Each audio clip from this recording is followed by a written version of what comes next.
चुके हैं ग्राउंड पर। अब आपको लिए चलते हैं, अजय जांडियाल हमारे साथ जुड़े हैं। अजय, आज जम्मू की एक सीट पर, जम्मू कश्मीर की एक सीट पर हो रही है वोटिंग। यहाँ पर वोटर्स का मिजाज कैसा है? पोलिंग बूथ की तस्वीर दिखाइए, साथ ही साथ लोगों से भी बातचीत कीजिए।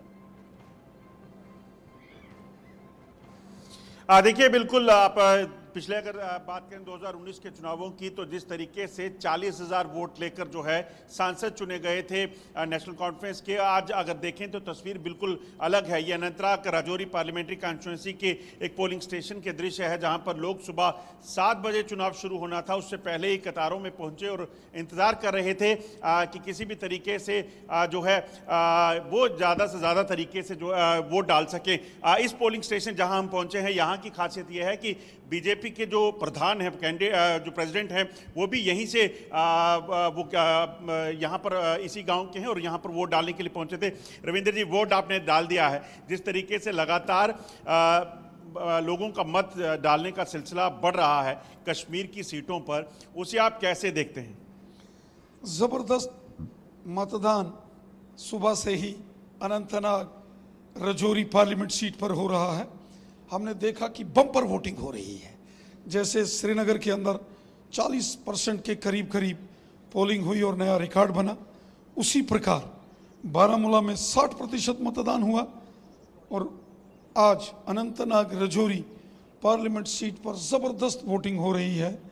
और हमें इस बात की खुशी है कि भारत के इस महान लोकतंत्र के अंदर जनता बढ़ चढ़कर मतदान कर रही है।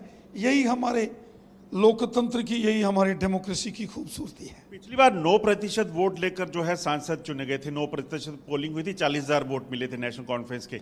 इस बार भी लगता है ऐसा रहेगा? एक जमाना था कि 8 से 10% मतदान होता था तो मेंबर पार्लियामेंट होते थे। इस बार 50 और 60% मतदान हो रहा है। लाखों वोट पड़ रहे हैं। उत्तरी कश्मीर की बारामूला पार्लियामेंट सीट पर तो 10.5 लाख वोट पड़े हैं। 7 लाख के करीब श्रीनगर पार्लियामेंट सीट पर वोट पड़े हैं। और आज अनंतनाग राजौरी पार्लियामेंट सीट पर भी नए रिकॉर्ड सेट होंगे। ये भारत देश के लोकतंत्र की जीत है, ये जनता का लोकतंत्र में विश्वास है। एक आखिरी सवाल, इस बार आप इन सीटों पर चुनाव मैदान में नहीं हैं, आपका नाम चल रहा था कि आप अनंतनाग से चुनाव लड़ने वाले हैं, अचानक फिर क्या हो? चलिए, आज मतदान का दिवस है और मैं समझता हूं कि कोई राजनीतिक टीका टिप्पणी आज ना की जाए तो ज़्यादा ठीक है। लेकिन मैं उम्मीद करता हूं कि यहाँ की जनता देश हित में मतदान करेगी।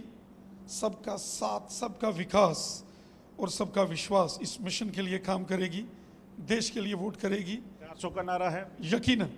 शुक्रिया। मेरे साथ एक और जो है वोटर हैं, आपने भी वोट डाल दिया है? बिल्कुल जनाब, वोट डाल दिया है। क्या लग रहा है कि इस बार जो चुनाव हो रहे हैं, देखिए पहले ये निशान दिखाते हो क्योंकि आज सब गर्व फील करते हैं वोट डालने के बाद, क्या लगता है किन मुद्दों को लेकर यहाँ के लोग चुनाव आप वोट डालने के लिए पहुंचे हैं? आपने क्या मुद्दे हैं आपके लिए? देखिए, मुद्दे तो बहुत हैं, लेकिन हम पहाड़ी कबीले के लोग हैं।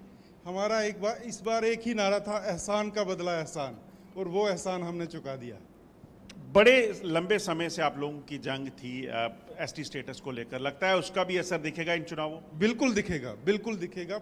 50 साल पुरानी एसटी स्टेटस की मांग जो लोगों की पूरी हुई है, उसके लिए हम सरकार का धन्यवाद भी करते हैं और आपके चैनल के माध्यम से ये कहते हैं कि जो हमने नारा दिया था, एहसान का बदला एहसान, वो हम ज़रूर पूरा करेंगे। लगातार जो है पोलिंग का सिलसिला जारी है और लोग जो हैं कई मुद्दों को लेकर वोट कर रहे हैं। इस सीट पर भी अगर बात की जाए तो आपको बता दूं कि जो कंपटीशन है नेशनल कॉन्फ्रेंस पीडीपी और अपनी पार्टी जो अल्ताफ बुखारी की पार्टी है, उसके दरमियान जो है वो देखा जा रहा है। कड़े सुरक्षा के बंदोबस्त यहाँ पे किए गए हैं ताकि इस चीज़ को सुनिश्चित किया जा सके कि ज़्यादा से ज़्यादा वोटिंग हो, सुरक्षित हो।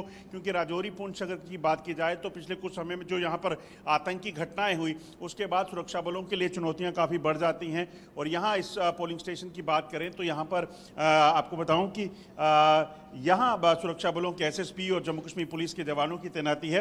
आपने भी वोट डाल? जी सर, हमने वोट डाल दिया। क्या लग रहा है यहाँ के लोगों के लिए मुद्दे क्या हैं मुख्य जिनको लेकर वोट डाला गया?